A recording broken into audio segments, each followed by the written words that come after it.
Plaquemines Parish Council, Port Harbor and Terminal District to order for January the 25th at 1 p.m. Machines open for roll call.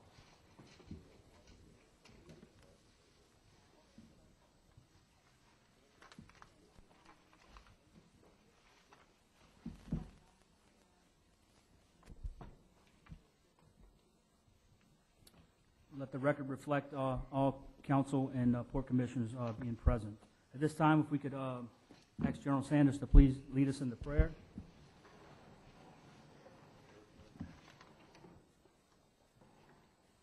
We take this moment to acknowledge Almighty God and thank Him for our bountiful blessings, especially for the parish's natural resources. We give thanks to God for our brave and courageous men and women in the military who daily risk their lives to protect our precious freedom, and we pray for our world leaders to know how to obtain world peace. We pray that this government body, comprised of both council and administration, will always serve our parish with honesty, humility, and equality to all. And as this government body gathers here today, we pray for the wisdom to know right from wrong and the courage to do that which is right. Amen. Amen. Pledge allegiance to the flag of the United States of America and to the republic for which it stands, one nation, under God, indivisible, with liberty and justice for all. Before we get into the agenda, I'd just like to once again thank my colleagues for allowing me to serve as the 2018 Port Chairman. And it should be a fun and exciting year for us. And I thank you for the vote of confidence and leadership that I'm going to provide for you. So thank you. Swab. Number 3, status report by the Executive Port Director.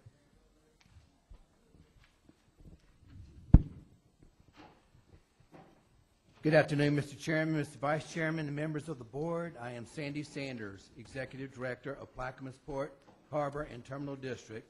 Follows is my Executive Director report for the reporting period of 14 December to 25 January.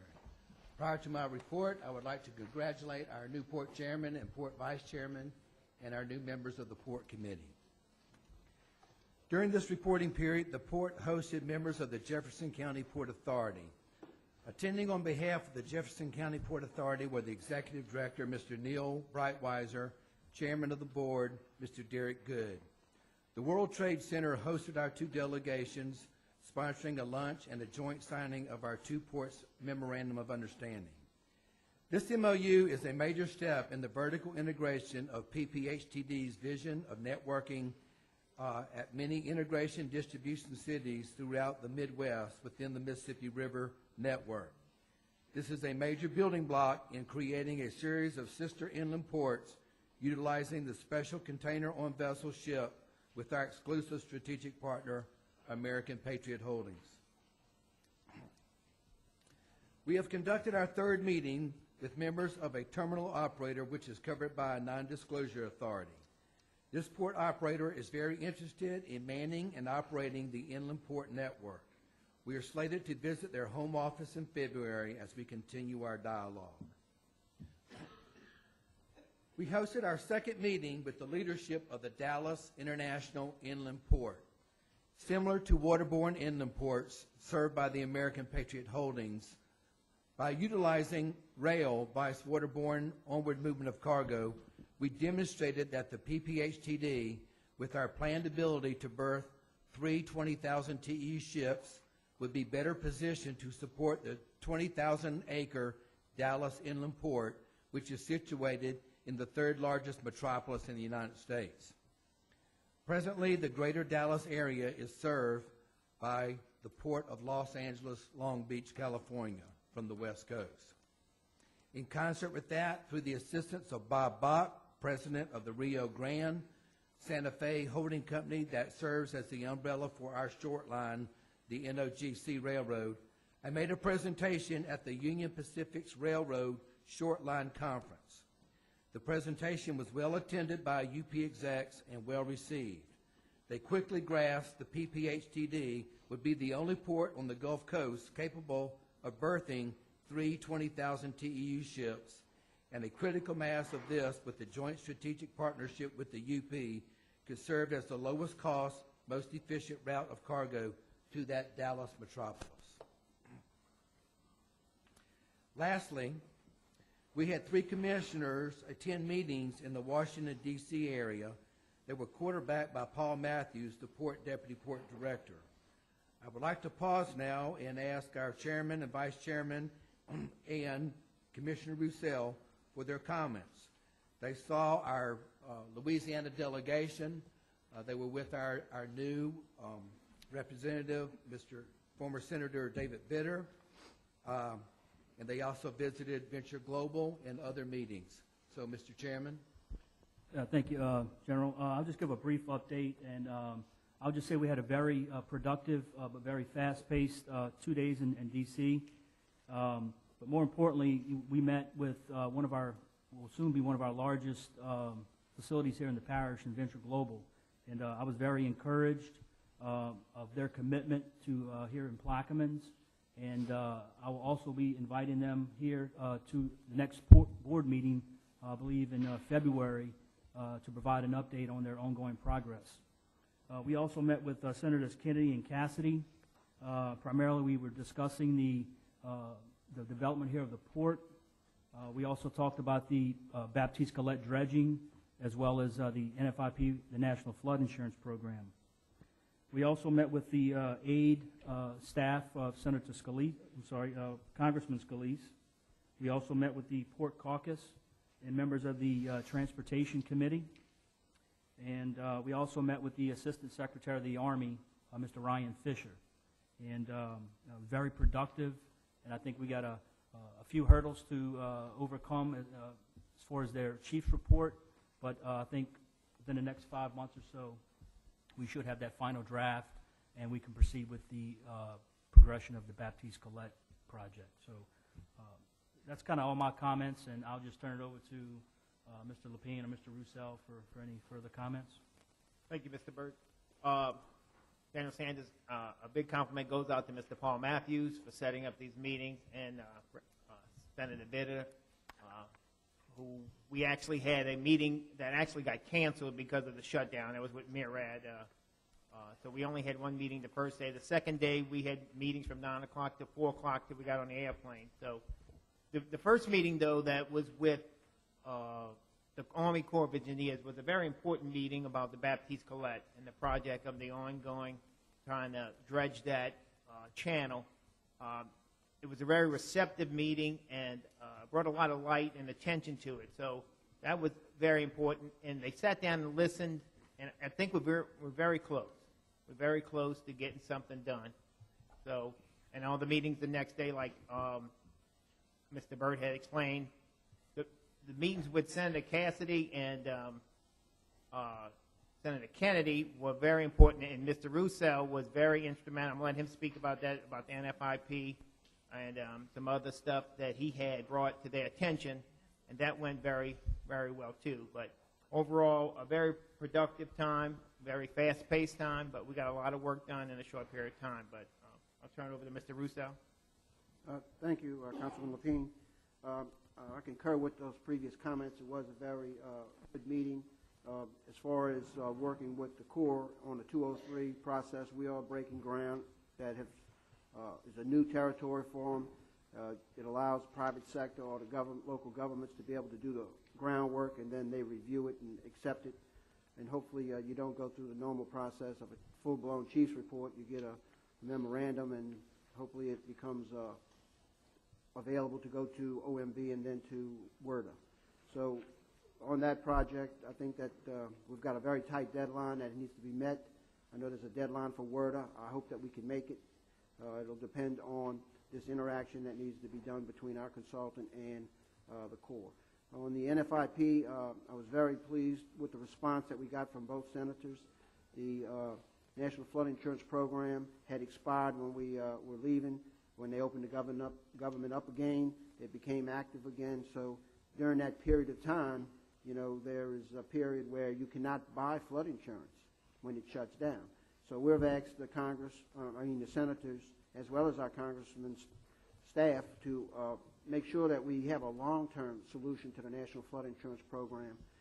so we don't have these dilemmas, as well as when they renew it. The important part for us is that outside of the 100-year protection system, we want to make sure that the grandfathering clause stays in place to allow those individuals who have built outside of the 100-year protection to maintain their flood insurance at a reasonable rate, so that they are not priced out of the home market and perhaps lose their homes. So inside the 100-year protection, we have asked that they recognize the flood maps that we've adopted inside the 100-year protection, because we have taken over the system. We are funding and paying for the maintenance of that system out of the general fund of this government, and our constituents deserve those rates that are affordable. And part of that renewal is affordable rates that they should be able to get. One example would be, on one side of the street, someone might be paying $460. On the other side of the street, they might be paying $2,800, which we believe is unfair since the risk reduction is in place and the risks are reduced. And the fortunate thing is Senator Kennedy did assign a staff member right on the spot to get with FEMA and see if this can be worked out without the legislation. But we did provide language to be included in the new legislation for the NFIP renewal. And so I was very pleased with their responses. And again, Mercury and Congressman, Senator Vitter, former Senator Vitter, was very instrumental. And Paul did an excellent job of, as you said, quarterback carrying the football.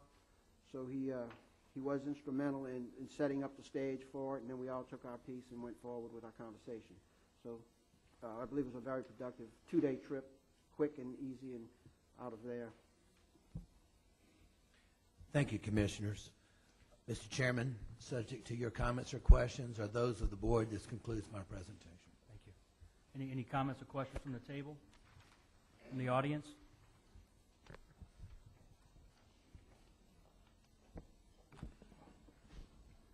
Yes. On the National Flood Insurance Program deal, did you get any really commitments from the senators about how they're going to do this thing? The problem right and now... And the 100-year protection deal with the flood maps. That's what I'm worried about. Yes, what we got was a commitment that they will try to find the reason why FEMA is not recognizing the maps that we have adopted. And like I said, they did assign a staff member to work on that.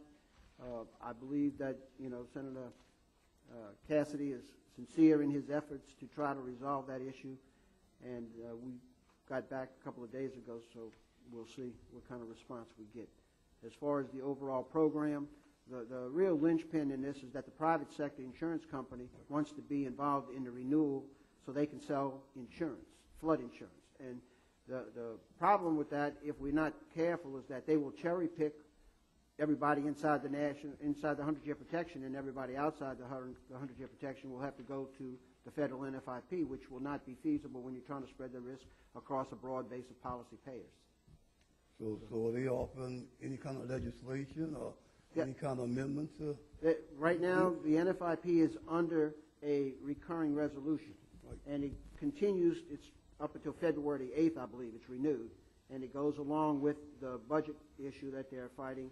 And what we're asking for is a long-term solution on NFIP 4 to 5 years, and it'll renew then. We don't know what the final bill will look like. However, they're tagging it on as we talk about recurring resolutions to keep the government open as well as keep the program going. So that issue, we need to get a hearing before the Banking Committee, and the Banking Committee chairperson is a strong advocate of the private sector writing insurance policies, and so there's a battle between the private sector and the public sector making sure that insurance premiums will be affordable, because the broader the base, the less risk, and so forth. I don't know if that answers your question, but yeah, there is effort, and that's why we're here, and they're putting the language forward that we would like to see in the bill that we presented to Senator Cassidy, and I believe that they will try to include it in the renewal. Okay. I just hope, the money that we spent is worthwhile, but it seemed like it was well spent. Thank you. Any other comments from the audience? Hearing none, we'll move to the next item.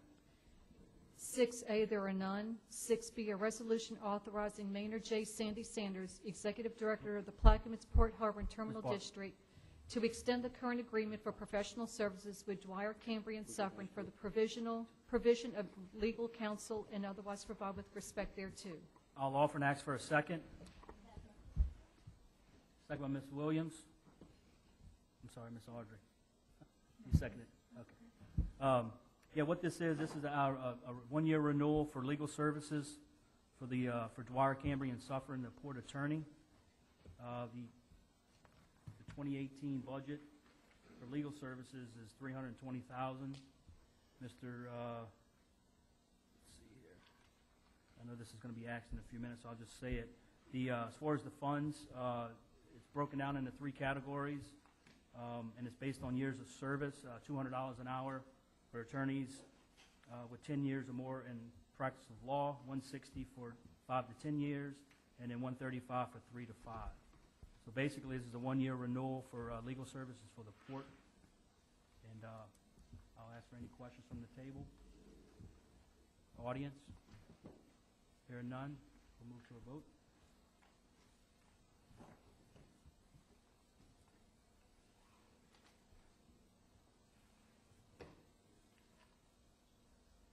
And the ordinance passes 9-0. Thank you.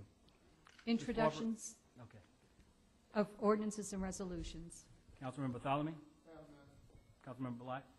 Councilmember Lapine? Juneau? Have none. Williams? None. Roussel? None. I have one.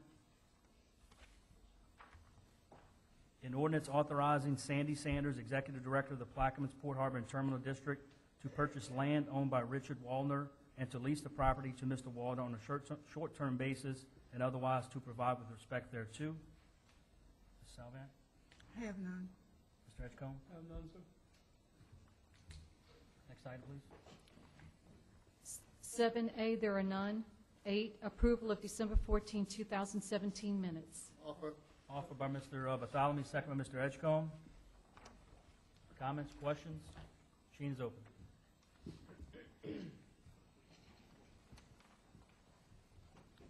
Minutes are approved 9-0. There a motion to adjourn? So moved. Offered by Mr. Edgecombe, second by Mr. Roussel. Comments, questions? Machine is open.